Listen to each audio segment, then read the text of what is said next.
Hi, I'm Dr. Karol Darsa, author, psychologist, and founder of Reconnect Trauma Treatment Center in Los Angeles. Lately, I've been asked a lot about self-esteem issues and how it's related to trauma. So I decided to talk more about this with you guys.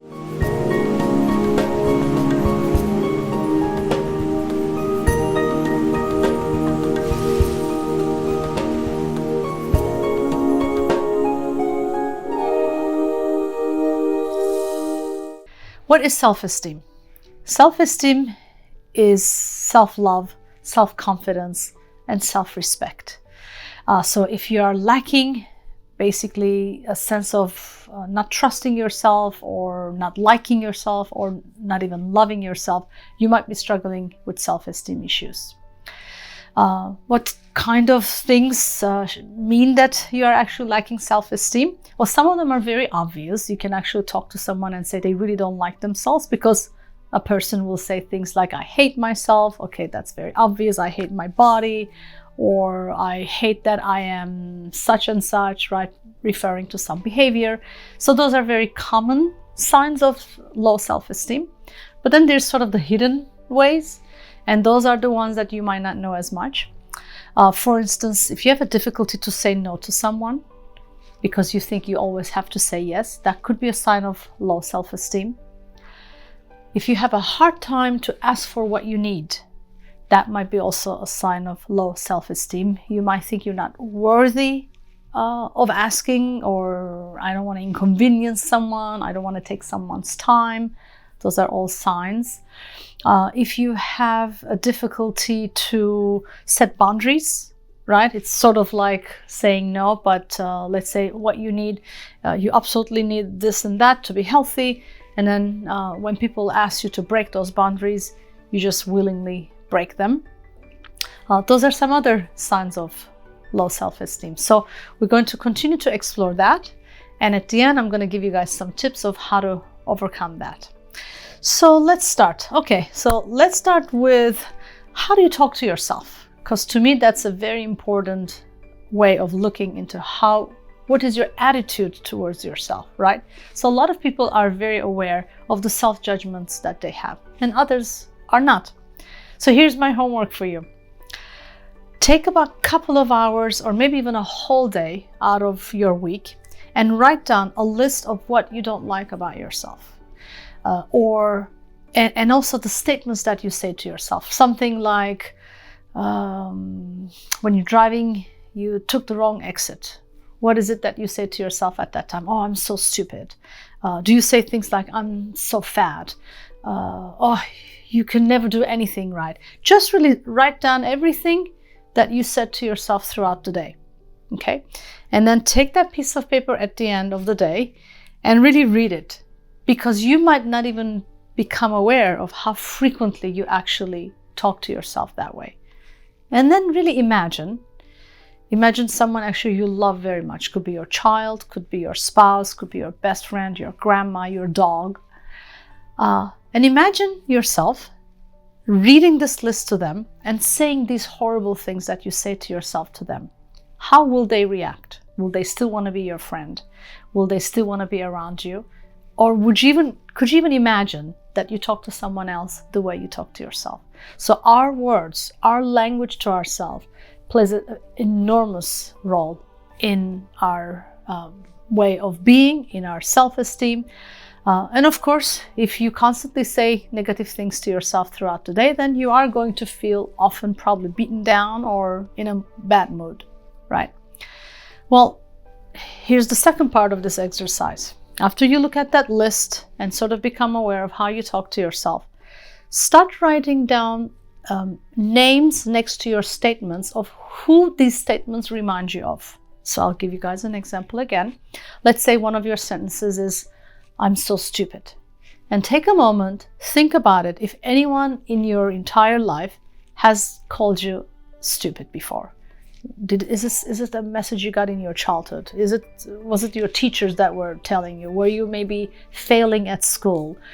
Is it your spouse, right? Or is it your boss? See where it's coming from, right? And it doesn't always come from childhood, but often it does.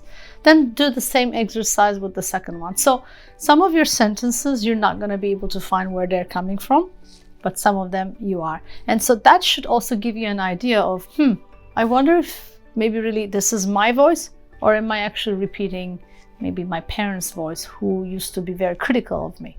So pay attention to that. Those are very important things. The awareness is crucial in terms of really being able to work on your self-esteem. So let's start there with the awareness, understanding the root of it. So there's sometimes direct messages that you might have gotten, like in the example of the stupid or you're fat. This could be a direct message that you got growing up. But there's also the indirect messages, which also could be very stressful or very traumatic, right? So if your parent maybe never criticized you, but they were not available to talk to you, they were drunk or they were out to lunch, they were just not interested in your well-being, what do you think you learned? What is the message that you heard at that time? I'm not lovable. I'm not worthy of their time. Alcohol is more important than me. Or my parents left me, I must not be important, I must not be lovable. So all these messages become actually the root cause of your current self-esteem issues. So it's not an easy thing to find sometimes, these indirect messages. But if you continue to really look into the behaviors of the people who raised you, you'll be able to find some of these messages that are hidden in the behaviors.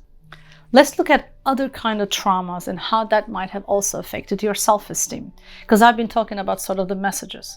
But actually abuse, physical abuse, sexual abuse, emotional abuse directly affects someone's self-esteem. I've been working for 23 years as a psychologist, and one of my specialties is the sexual abuse.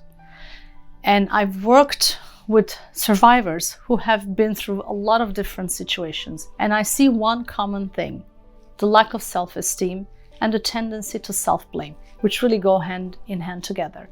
So if you have been abused by someone else, it's a very interesting phenomenon that happens. And no matter, again, what the situation is, you could have been a baby, you could have been an adult, there's sort of a tendency to think, I must not being a worthy person, and that's why I was abused. This, if you're not abused as a listener, this might not make sense to you, but if something happens on a very unconscious level, and it's a sign of a trauma. This is actually proof that a person has had that trauma and they came to believe that about themselves. So if you can recognize that as a trauma symptom, you have an easier time to work with it, because then you can really understand that it's actually not that I really think low of myself or that I don't like myself, but it's that I was made to believe that I'm not worth it. And it's actually really about the trauma. So if you have a chance to work on that trauma that caused this, you'll see that automatically the self-esteem will improve without even having to change your language. So a lot of the popular belief to work on self-esteem is actually write down the negative things and write the positive statements and just repeat to yourself. I'm sorry, I'm making like sort of a light thing of that, but I know people who even go in front of the mirror and say things like, I love you, I love you. Well, I don't think that is as effective as people think, because there has to be a curiosity about what the cause of this belief was and how to get deeper in it and then really make contact with what happened. So everything has a reason. Just to change the behavior or just to change the language is almost like putting a band-aid to a deep cut in your arm. Yes, you won't see the injury anymore, but the pain and the injury is still there, right? So that's sort of my approach to trauma and to self-esteem. It's not a light issue. There's a cause of a trauma, and then we just want to really look at it and see how you can overcome it. Of course, you can get professional help, which will be great. But if you want to work on yourself on this, you can do that as well. Find the cause, become aware of your tendencies to beat yourself up, right, verbally, and also even behaviorally, right? Like if you eat unhealthy or if you do drugs, those also are related to self-esteem issues, right? Not liking yourself. And then finding ways to really connect them to trauma, and then see it as, this is my traumatized experience, and that's why I am thinking of myself that way. So if you show empathy for that trauma, you'll be much more likely to actually accept yourself and be more empathic, compassionate, and caring towards yourself. When you make a list of what you don't like about yourself, or the self-judgments that you say to yourself, I'm not suggesting that you become in denial. Like, you can look at the list and go, well, I'm not very good at this, and that's why I don't like myself. Well, that might be true. But the goal of liking yourself or loving yourself is not based on the behaviors. So it's not like, well, if I become very successful at work, then I'll love myself. Or if I become thinner and beautiful, then I'll like myself. You like and love yourself despite the behavior, despite what you achieve. Of course, you can still be motivated and change your behaviors and get in shape or get a career. But regardless who you are, how you behave, can you still accept yourself and love yourself the way you are? And then you can really improve your self-esteem. I want to assure you and give you hope that this topic of low self-esteem is something that you can actually improve. I don't want you guys to think, oh, well, that's how I am and I'll live like that. This is definitely an improvable topic, and you can continue to work on yourself by yourself with the support of someone that you love, or a professional can help you as well. I want to encourage you also to ask me questions right below, or email me at drdarsa@reconnectcenter.com, and hopefully I'll continue to be a guide via YouTube videos this way as well. Thank you for joining me today. Remember, trauma equals disconnect, healing equals reconnect. Stay connected.